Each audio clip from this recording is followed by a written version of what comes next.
Greater Memphis Media. TSD TV, Tri-State Defender.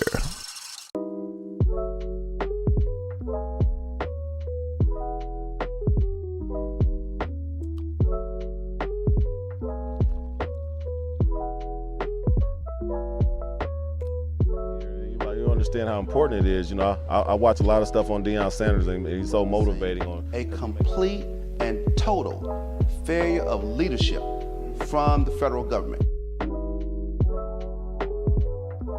If anyone asks how it's going in the black community, you tell them we're rising. Greater Memphis Media and TSD TV presents to you the Brian Clay Chronicles. And the revolution will be televised. Welcome to the Brian Clay Chronicles. I am your host, Brian Clay, and we have a wonderful episode today. We have Miss Gabby Salinas, who is the Shelby County Democratic Chair. How are you doing? I'm doing well. How are you, Brian? Awesome, awesome. And we also have Miss Janine Gordon, who is running for Juvenile County Clerk right here in Shelby County. And at the end, we do, just like we have all the weeks, the new episode of the From the Bench with Tariq Sugarman. So we're going to take a quick break, and we'll come back with Miss Gabby Salinas. Papa.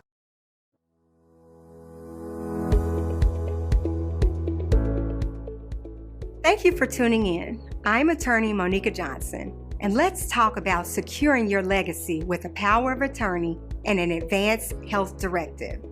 A power of attorney grants a named individual the authority to act on your behalf with respect to whatever matters are designated in the document. A durable power of attorney comes into effect or continues when you become incapacitated and unable to handle matters on your own. Let's switch gears and discuss how to ensure your desires are met when the time comes. An advance health directive is a legal document in which a person specifies what actions can be taken with respect to their health when they can no longer speak for themselves. For example, would you like the doctors to take extreme life-saving measures to ensure your survival? What if your survival would result in you being in a vegetative state? What if amputation is required? These are all decisions that can be made in advance of a medical procedure or an unfortunate accident. Let's be proactive. Call me today, Attorney Monica Johnson, 901-325-0600, or visit me at attorneymonicajohnson.com. And we're back, and we have Miss Gabby Salinas. How are you doing, Miss Gabby? I'm doing well. This has been a long time coming, Brian. It's been a very long time. We have been talking about sitting down with each other and just rapping for a long time. I'm glad you're here. You braved the weather today. Thank you for having me. I really appreciate it. Oh, it's my pleasure. It's my pleasure. Let's jump right into it.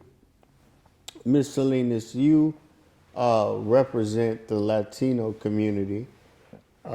You are probably one of the most visible public figures in the not only in the Latino community, but here in Memphis. What made you interested in public service? Yeah, it's a combination of who I am and the experiences that I've had, and I'm very much a person of my time. Mm-hmm. I grew up with a pre-existing condition before the Affordable Care Act passed, right? So I felt it in my bones, what it felt like to be discriminated by insurance companies. And that is what motivated me to get involved in politics, in having a say in how the laws are written, right? Those laws are not written to help patients get better. Right. Before the Affordable Care Act passed. And, you know, the Affordable Care Act made it better, but we're not where we need to be. No. So for me, that's what got me interested in politics. And then in local politics, it was Medicaid expansion, you know, going on in the same branch of healthcare, was watching someone that was supposed to represent Shelby County vote against the best interest of Shelby County. At the time, the county commission took on, passed a resolution, right? And it got a 13-0 vote in favor of Medicaid expansion, right? So there's not much things that get everyone on agreement, right? Never. So I felt that, the county had so much to lose without Medicaid expansion happening, and we still haven't gotten it done, right? And we were united in trying to get it done. However, there was someone leading the charge in the Senate that really got in the way and made sure that it would go down. Do you ever think that expansion will happen in Tennessee? We just have to continue to fight for it. I do think that there is bipartisan support for it, but we have to have a governor that is willing to support it in the way that Governor Haslam did towards the end of his term. We need to have that, and I don't think we have that in Bill Lee. You serve as Shelby County chairperson, right? Yes. Which is absolutely awesome. But what I find fascinating is, again, you come from a Latino background, and I've always said that eventually we will have someone truly representing the Latino community in, be it city council, county commission in Nashville or what have you. Where do you see the community from a unifying perspective coming together and actually electing a Gabby Salinas? Yeah, so I think that, minority communities, we always get pinned against each other, We do. right? And I think that is by design. And I have always been an advocate for us coming together because we as minorities should understand what it feels like to feel discriminated, and Right. we should not be enforcing that type of discrimination against anyone, right? So we are the perfect barriers to have the perfect people to bring change to these institutional systems that have kind of kept racism alive. Let's just say it that way. Right. For the Latino community, we're a growing community, and we still have a long way to go, but I think it's such an exciting time to be alive. Right. To see, we were just talking about the nomination of Ketanji Brown Jackson, and I think that also is so important, especially when we talk about voting rights, right? Right. Because the Latino community and the Black community have been disproportionately affected by voting rights, for example. Of course. With that, not to interrupt you, but Dr. Earl Fisher, who we've had on the Brian Clay Chronicles, has been really, really out front in regards to the voting rights issue. What is Shelby County Democrat, the party's position on the lack of voting polling places in the city now? Yeah, so I actually just came from the agenda setting meeting for the Election Commission meeting that will take place on Monday. And we have been supporters of making sure that voting has to be easy and accessible for every single person. And that is something that we've stood behind firmly and have organized to make sure that our voices are heard. We've attended and publicly have stated all our positions at the Election Commission meetings. One of the big challenges and one of the big motivating factors for me as a Democrat in Tennessee is that by statute, all election commissions are controlled by the party that holds the governorship, right? So even though Shelby County is a Democratic county, our election commission has 3 Republicans and 2 Democrats. So it's controlled by the Republican Party. All right. We're a Democratic county. Yeah, It shouldn't be right, like it that, shouldn't be like that. right? So it's a big motivating factor for me in a year where we have a governor's race happening, right? To make sure that we get a Democratic governor elected so that we can have more say in the way elections are done. Can we take a break real quick? We're going to take a break. We're going to come back to that. Then I want to talk, about some of your ambitions and what do you see for Gabby Salinas in the future. Is that okay? Sounds great. Awesome. We have Gabby Salinas, the chairwoman of the Shelby County Democratic Party, and we're going to pay a few bills and we'll be right back. Pow pow. Family. Security. Happiness. They had it all. A good life. Then, one day, the unexpected happened. And just like that, everything changed. Things spiraled downhill quickly. Suddenly, their lives were falling apart. They were facing the unknown.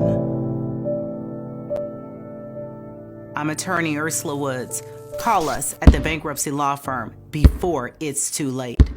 We can help you get back on track and give you the second chance that you deserve. And welcome back to Brian Clay Chronicles. We have the chairwoman of the Shelby County Democratic Party, Miss Gabby Salinas. Miss Salinas, you ran for the legislature, did exceedingly well, and we're going to give a shout out to Deidre Malone, who worked with you on that campaign. What's your future plans? I mean, I have followed your career for quite some time, and you're dynamic. What do you see yourself doing soon? Well, I think you're very sweet, Brian. So for me right now is to make sure that Democrats get elected as chair of the party. This is a very important year. So I have all of my focus on our district attorney's race, our county-wide races, including the mayor and all the clerkships that are coming up, as well as the judges. It's a very important year, and we can't forget. You can't play with it. No, and one thing that people forget is that some of these races that we're voting on, it's a 8-year term. So if we don't get it right, we're going to have to live with the consequences for 8 years. And we all know that elections have consequences. So my entire focus is on making sure that we get the Democratic vote out so that we can win. Let's not forget, Shelby County is a Democratic county. Right. There is no reason why we should have a Republican district attorney. No. Or any countywide elected that is not a Democrat. And those races, especially the DA race, which I find fascinating because of the candidates that are running. And it's a potpourri of candidates that come from different perspectives. What's my man, Steve Mulroy, who is... I think worked with the Clinton administration. He's very stoic and academic. And then you have the other young lady. Yeah, Janika White. Janika White, who's young, ambitious. And Linda Harris. I mean, that is a great field. And I really applaud the Democratic Party for putting together a body or a potential electorate that is so diverse. But with that being said, again, how do we ensure through our GLTV programs or whatever that solid Democrats get elected? We have to put in the work, right? We have to put in the work. And when it comes to voter education, one of the things that has changed with redistricting, a lot of new precincts we've changed our precinct numbers and some of the precincts have changed for about half of the county, and we've been advocating, right, to make sure that every voter gets a new voter card with all their districts. So that's going to be happening and rolling out in April, because we have to make sure that people know when to vote, where to vote, and who to vote for. Right? And there are challenges with each one of those that we have to overcome. And the party is already working on addressing all of those. And we've done it by attending our election commission meetings, making sure that the money is there so that we have enough polling places, that we have, we've vetted our poll workers to make sure that Democrats have people on the inside watching the polls and helping run the election.